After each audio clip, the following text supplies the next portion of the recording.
है। तो फार्माकोकाइनेटिक्स क्या कहती है इसकी, ये it is rapidly absorbed from the small intestine by utilizing the active transport process। ठीक है, एक्टिव ट्रांसपोर्ट मैकेनिज्म के थ्रू क्या होता है, इसका एब्जॉर्प्शन होता है।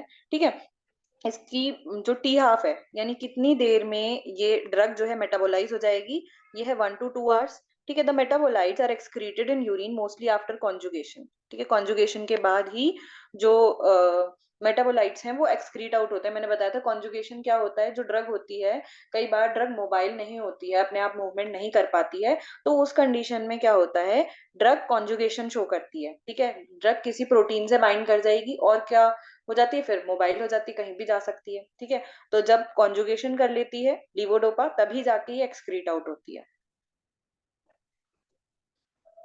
नेक्स्ट इसके एडवर्स इफेक्ट्स आ गए, देखो नोजिया वॉमिटिंग सबका कॉमन एडवर्स इफेक्ट। एक आता है पॉस्चरल हाइपोटेंशन। पॉस्चरल हाइपोटेंशन क्या होता है, देखो अगर व्यक्ति जिसको पार्किंसन डिजीज है वो बैठा हुआ है, ठीक है, बैठे हुए में उसका जो ब्लड प्रेशर है वो नॉर्मल है। ठीक है, अब या फिर लेटा हुआ है तब भी नॉर्मल है, अब वो उठता है, ठीक है, बैठ के उठता है, खड़ा होता है, या फिर लेट के बैठता है, तो पोस्चर चेंज होने से क्या हो जाता है, हाइपोटेंशन, यानी जो बीपी है वो फॉल कर जाता है।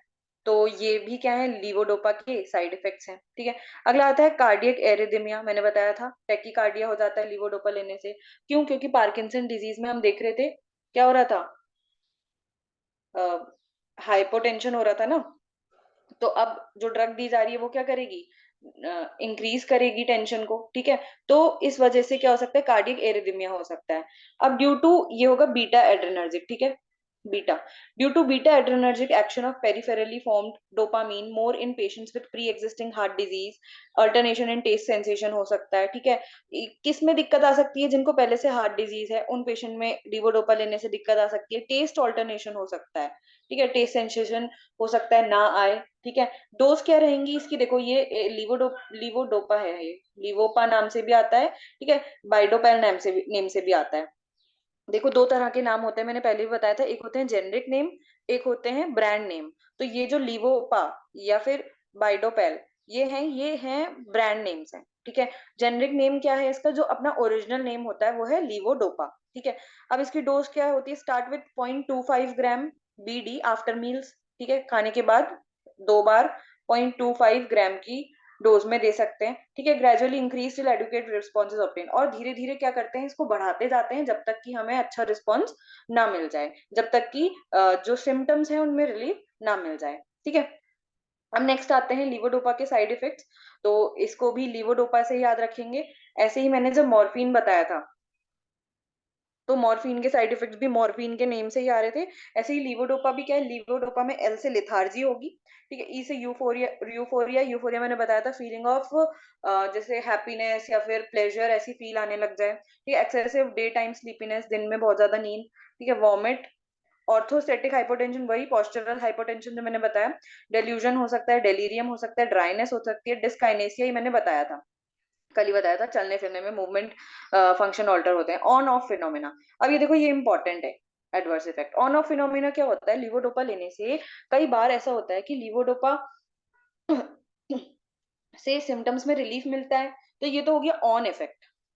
ठीक है, कई बार सिम्टम्स में रिलीफ नहीं मिलता है, तो ये होता है ऑफ इफेक्ट। तो ये जो ड्रग है इसका एक एडवर्स साइड इफेक्ट है क्या, कि ये ऑन ऑफ फिनोमेना शो करती है। कई बार तो ये अच्छा एक्शन दिखाएगी, कई बार अपने आप ही ये ऑफ हो जाती है। ठीक है, अगला आता है प्रायपिज्म।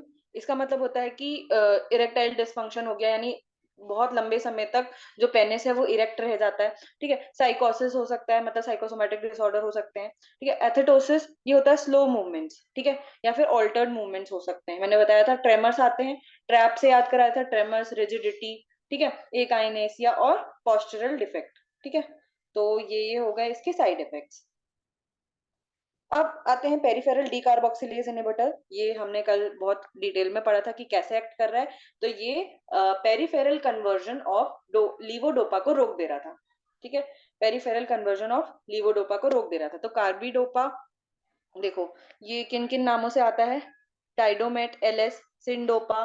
ठीक है, एक मैंने पिक्चर भी अटैच किया, देखो लीवोडोपा एंड कार्बिडोपा, ऐसे करके टैबलेट्स आती हैं। अब देखो साथ में ही देना है क्योंकि लीवोडोपा बहुत कम ही ब्लड ब्रेन बैरियर को क्रॉस कर पा रहा था, राइट। तो इसमें क्या है, लीवोडोपा भी है, कार्बिडोपा भी है। और इसको अगर ध्यान से देखें तो देखो लीवोडोपा इसमें लीवोडोपा कितनी है, 100 mg है, और कार्बिडोपा कितनी है, 25 mg है। ठीक है, 100 mg लीवोडोपा है और 25 mg कार्बिडोपा है। ठीक है, तो ये क्या है, कॉम्बिनेशन जो टैबलेट्स आती हैं वो है कंबाइंड टैबलेट्स बोला जाता है जिन्हें, लीवोडोपा और कार्बिडोपा।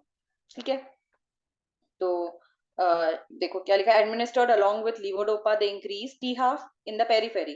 क्यों, क्योंकि अगर हम कार्बिडोपा नहीं देंगे तो सारा का सारा मैक्सिमम, ठीक है, मैक्सिमम लीवोडोपा जो होगा वो पेरीफेरी में ही है, पेरीफेरी में ही कन्वर्ट हो जाएगा डोपामीन में, और क्या करेगा, अपना एक्शन शो करेगा। ठीक है, और ब्लड ब्रेन बैरियर को क्रॉस नहीं कर पाएगा अगर हमने कार्बिडोपा नहीं दिया। तो इसीलिए हम पेरिफेरल डीकार्बोक्सिलेज इनहिबिट करने के लिए क्या देते हैं, कार्बिडोपा दिया जाता है। ठीक है, ये हो गया। अब अगला आता है ब्रोमक्रिप्टीन। तो देखो जब मैंने क्लासिफिकेशन पढ़ाया था, तो वापस से आते हैं, एक बार क्लासिफिकेशन देख लेते हैं।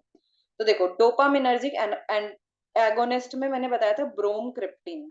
ठीक है, देखो इसमें जो जो ड्रग्स याद करनी है ना, कौन कौन सी ड्रग्स याद करोगे, तो देखो लीवोडोपा, डोपामीन प्रिकर्सर है। ठीक है, डोपामीन नहीं है, डोपामीन में जाके कन्वर्ट हो रही है ब्लड ब्रेन बैरियर को क्रॉस करके। ठीक है, प्रिकर्सर है। एक पेरिफेरल डीकार्बोक्सिलेज में कार्बिडोपा याद रख लेना। अगला डोपामिनर्जिक एगोनिस्ट, यानी डोपामीन की तरह ही एक्ट करेगा, या फिर डोपामिनर्जिक जो रिसेप्टर्स हैं उनको एक्टिवेट करने का काम करेगा, एगोनिस्ट की तरह काम करेगा, तो ब्रोमक्रिप्टीन। ठीक है, अब एक ये याद कर लेना। अब देखो ये मैंने डिटेल्स में नहीं बताया, इनके सिर्फ नाम नाम याद करने की जरूरत है। ठीक है, MAOB inhibitors, selegiline, COMT inhibitors, COMT inhibitors, entacapone. ठीक है, ये एक एक नेम याद कर लेना, ये याद करने की जरूरत नहीं है। दूसरा इधर सेंट्रल एंटीकोलिनर्जिक्स में से एक याद कर लो, बाइपेरिडिन, और एंटी हिस्टामिनिक्स में प्रोमिथाजिन। ये हम बहुत डिटेल में पढ़ेंगे एंटी एमेटिक्स में। ठीक है, तो डोपामिनर्जिक एगोनिस्ट में क्या था, ब्रोमक्रिप्टीन था, जो हम अभी देख रहे हैं। चलो, ब्रोमक्रिप्टीन के ना बहुत ज्यादा साइड इफेक्ट्स आते हैं, इसलिए हम लीवोडोपा ही प्रेफर करते हैं। देखो क्या क्या साइड इफेक्ट्स आते हैं इसके,